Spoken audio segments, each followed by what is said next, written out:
How to fix edit post option not showing on Facebook. Hello everybody, this is Sabrina here to help you today. So without any further ado, let's get right into the video. So first head over to your settings, then go to apps, find Facebook,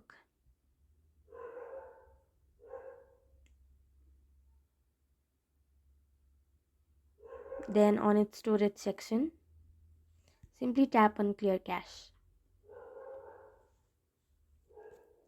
Then the next step is to head over to your Play Store, then search for Facebook,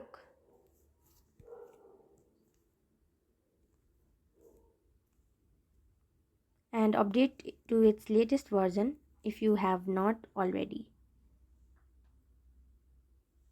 So yeah, that's it. Thank you for watching this video. Make sure to like, share and subscribe to our YouTube channel. If you got any question, comment them down and I'll catch you in the next one.